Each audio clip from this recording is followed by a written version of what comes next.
velin Amy Motors Expert Channel vezol si kazana le kalim nau salam kahin bole dunia kahin bol de chele comment na jong hin seyu Mahindra TUV 300 T6 Plus model pa chu hi chi gari hi ele keima ta hi ji chun hi chi kain kan bol hin tin tunai sei diu hi review ni khat ga piu hi tin PPA pha ham PPA disadvantage advantage main bo heading a pha bo kan sei din tin specification ha tam ta kan se ai chun internet na zom to in na cho ha sei dang ga tin ka head lai lo le apoi mo ka ti lai bo kan focus in tin hi chun come on let's start.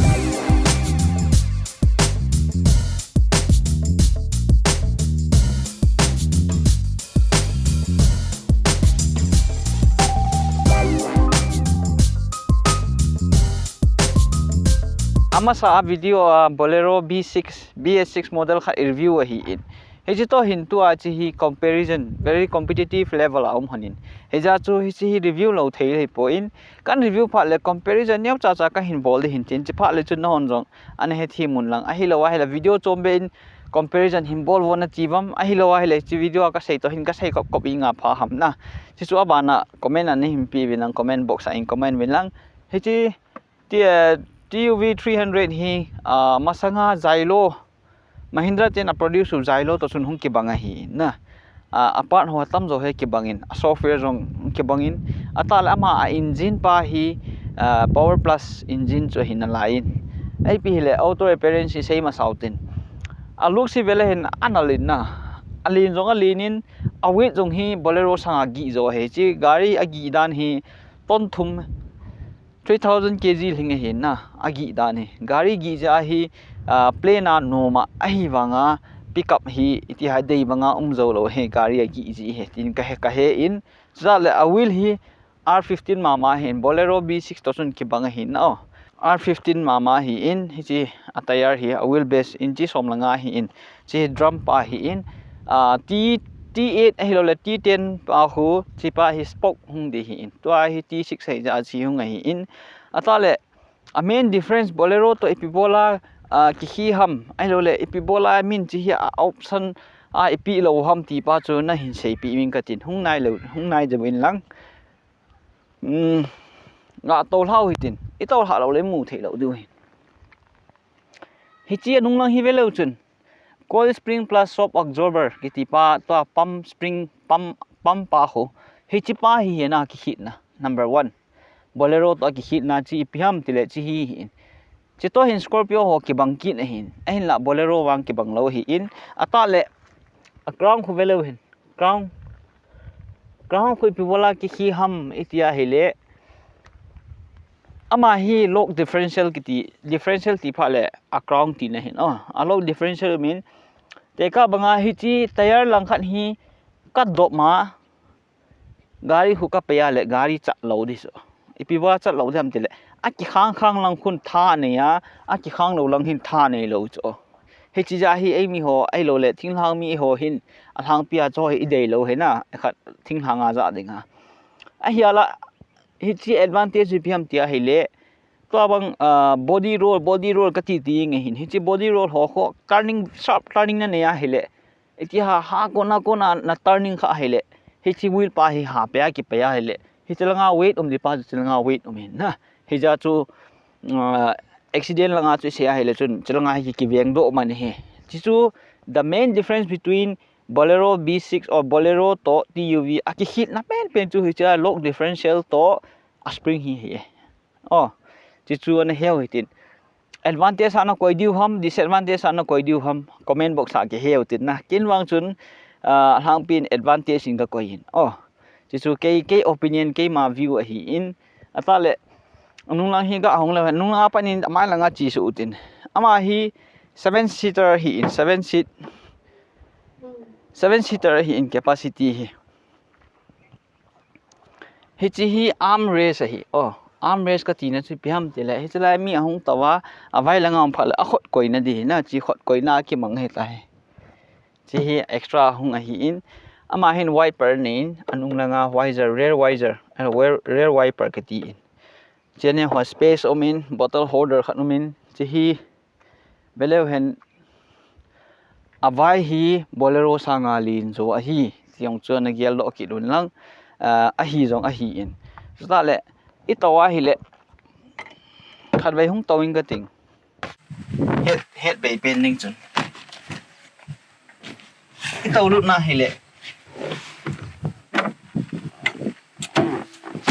abus pe 350 ma mai na ilang ni so ei banga chu na kieng tiam hat na ko ya tian no ma le mi ni hi hoi ta ki to te hen cha ka sei ba wan armrest om ki to ai na ata le advantage piam ti le elang kun hong le chen tilai hi chi hon do thei hin na chi eta na hon thei hi chi na na le hui u me hin na bolero hi tata tuv tata scorpio hi tata ep hi jong le vele uchun gari le phal kho anu hu ki tung ing ve to a hu ki tung hu ma hin hu ya ha zo ma hin na ja hi gari anu lang hi nian len len thing kha be lo hi chi chu gari a hu a ha zo ma hin a ma hin chi chu chi hi bolero a hi kyong thei lo tuv a kyong thei ki a chi chan chu kan sei hin tin tun middle row la to tin middle row na view ite ga homu tin I honai le hi amaya na mulu chai lo ki ti ipiham tial hang pia he jong min tin hello jong min tin chai lo hi piam til chapang niaw cha cha hi pu a pi ha khala lai ta o a khot a ha kaw lai tai ji wa chi chai lo hi na pu sa hi le na bol to a hi le hi chi pa he asunga pat ki pum hon thei lo di na chai lo hi chapang bo pon a han ho jong gari a khat to be lo a bui jai pu ho jong bol thei hin chi safety a ding hi in chi hona hi le cha power button window apa hin chi window apa hin chi hi khot tu na hin chi cup holder bottle holder khanumin liter khan ho pu the hin chen cha speaker min na speaker min sta le ga kal do le anu na hin chi step hin na anu min kal do leng chi hi cha hin khot tu na di khanumin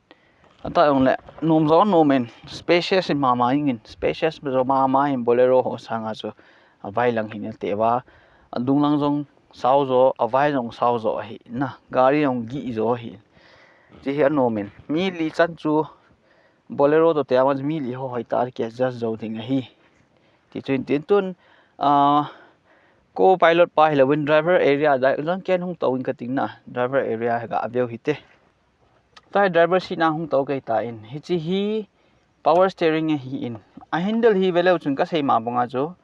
bolero b6 to ke lo chet hin na b6 model pa handle to ki tu in ata le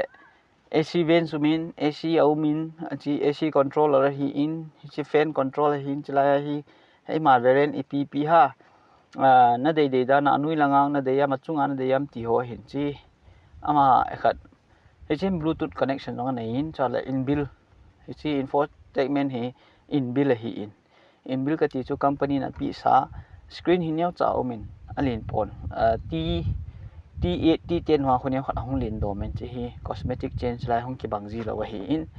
a design na finishing hi velo chin a hoin cha he a kilo them pon a plastic zong hoin a bona hoi su ke hi ta le co driver pa ding nga jong airbag mai na chi hi advantage min phai cha min bola ti win ha tol ham itg pha le hi chi airbag both two side airbag hi ja hi min unpreferred zo ji hin chi glove box hi in til man sai ma ko na the hin 5 speed manual transmission hi in 5 speed manual transmission hi in a engine khu power by m80 hi in a engine khu 1.5 a hi in ma engine na mai langa hongu tin bezep mo ten hi chi handbrake hi in handbrake plus chi hi control panel window on pa hi in cha hi space neu khatomen bottle cup holder ho hin tin ai pela engine hi amai langa hi che neu hi piam ta na lungdon neu hin che le twitter a hi in twitter ki ti chu ti ha speaker extra speaker ki ha ma hi in chi hi reading le ma ti win chi aba na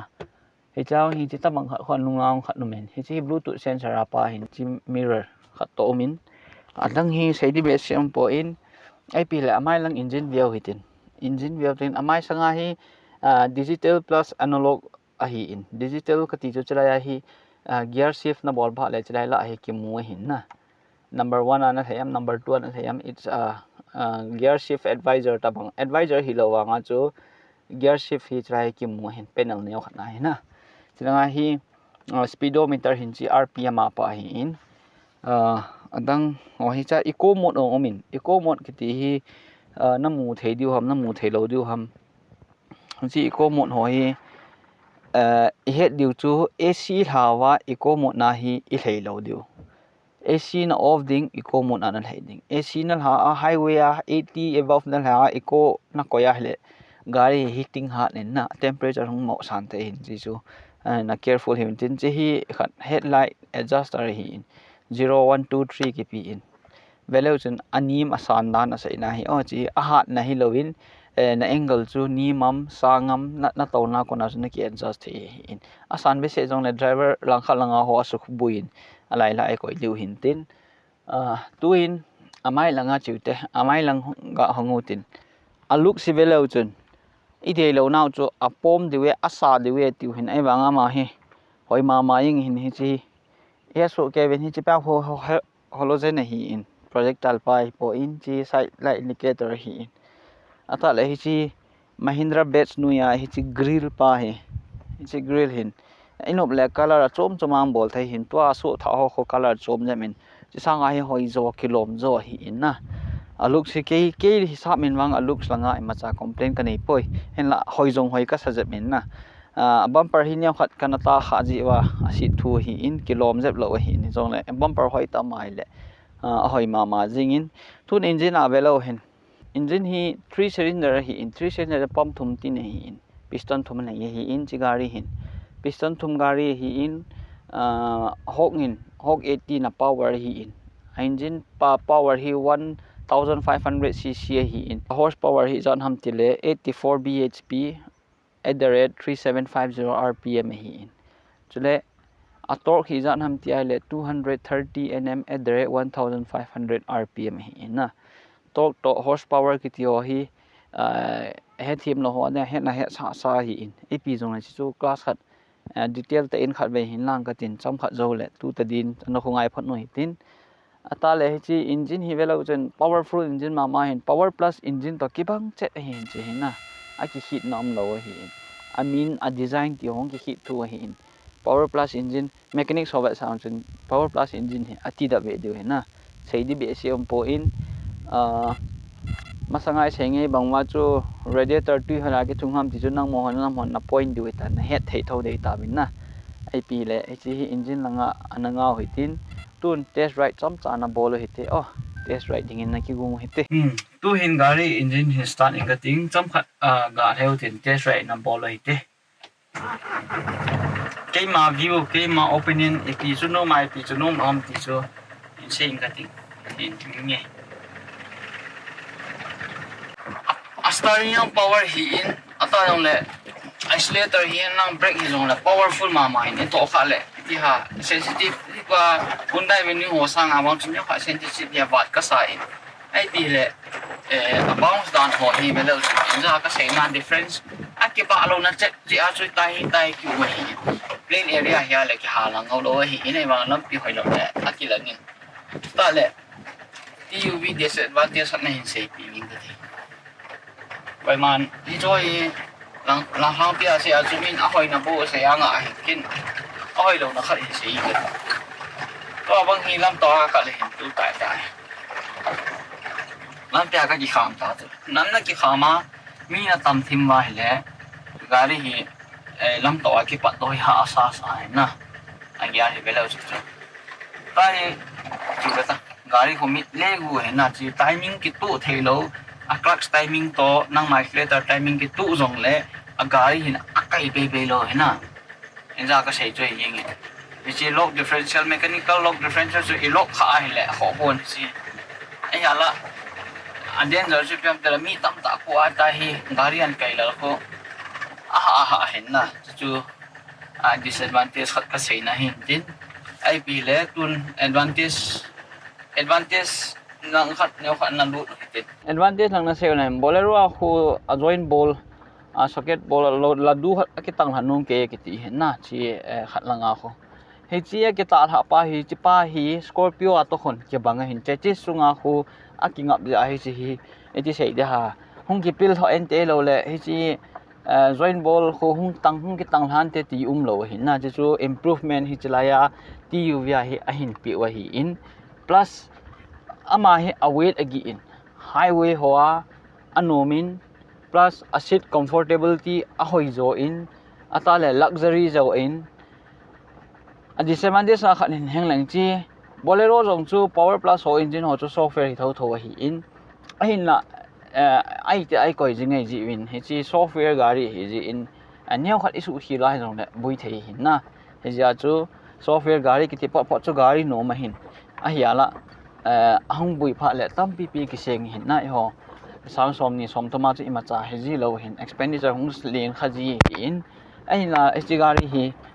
ke ma ta inang ka ha tolen hi ja hi ka he in